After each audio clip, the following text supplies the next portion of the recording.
you are expelled from school. You are rusticated by your university. It has to be free. We also do that till today. Okay. And that is what we imbibe, you know. It has to be free. So when once it threatens your education. Yes. And many of them were beneficiaries. Many of our present leaders, even at the bar.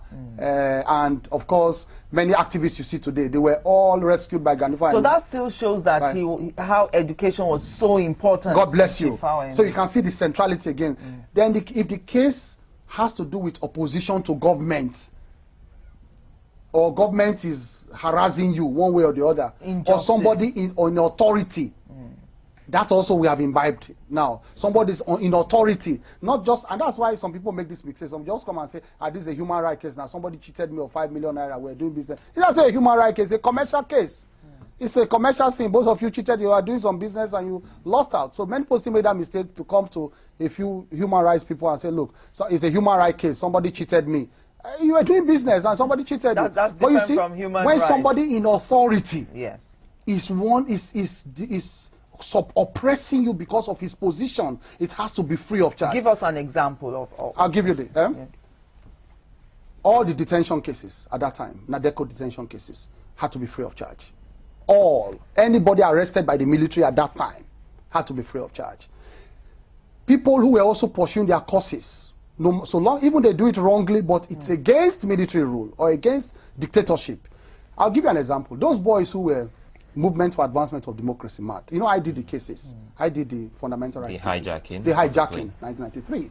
He may not have believed in the hijacking, but it was against military rule at that time. Guess what happened? The mother came to us. I was alone in chambers then with a few of my colleagues in 1994. And the mother of one of them came and said, she needed to get our services. The son had been arrested at that time. The son was one of the followers of Jerry Yusuf. Yes. Jerry Yusuf was the leader of MAD at that time. So, you know, I didn't have any authority to waive any fees. So I charged, no, it was not me, I think my colleague charged the person and said the person should go and bring some 25,000 naira at that time, you know, big money. The woman looked and said she didn't have that kind of money and left the chambers. Gani came about an hour later to the office. And we were just briefing him about a few of the cases that came in. And we told him about this. Gani shouted to Adelo. He said, "You did what? You charged this woman? Oh my God, these people, you want them to die in detention? No. He called me and the driver, Keyamu, come. He said, where did you, because we didn't have, there was no GSM phone then. Yes. Okay? Because everybody had to record the name and the number before you enter the chamber, the address. And she called me. I said, where did the woman say she was going? He said the son was detained at Alagbon Close, that he was going. So I said, I think I saw the woman when she came to the chamber. He said, take this vehicle, go to Alagbon Close, stay in front of the gate of Alagbon. You see that woman? Bring her back here. We have to help them. We have to help them. These young boys took up a cause for the nation.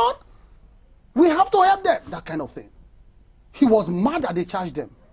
So I went with the driver to Alagbon Close. Luckily, as I got to Alagbon Close, I saw the woman come, getting into the gates of Alagbon Close, wanting to see the IPO, was in charge. So I called her and said, Chief, Gani sent me to you. She was surprised. I said, enter the vehicle. She said, you should come back to the office. And that was how we took up the case. You know, remember the case he also took up, that also brought him to prominence in 1969, when they said somebody authority took the wife of somebody? Yes, the civil servants. That's the kind of thing we've imbibed till today. And that's one of the cases I've also taken up today too, where they said a Comptroller General of Customs is trying to oppress somebody because he forged his certificates and he's trying to kill the boy and declared him wanted as an armed robber. That's one of the cases I'm doing now too.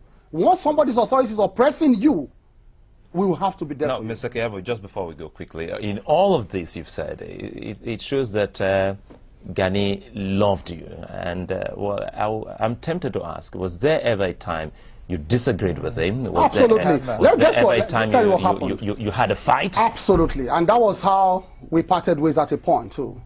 Because, like I said, he was a slave to his conscience. And when we had disagreements with national conscience, it was not a party then. We started it with him. And he could wake up. He didn't believe in somebody getting out of his way. Going out of his own principles. He sat down. But then there was a board. There was an executive council. There was a disciplinary procedure in the party.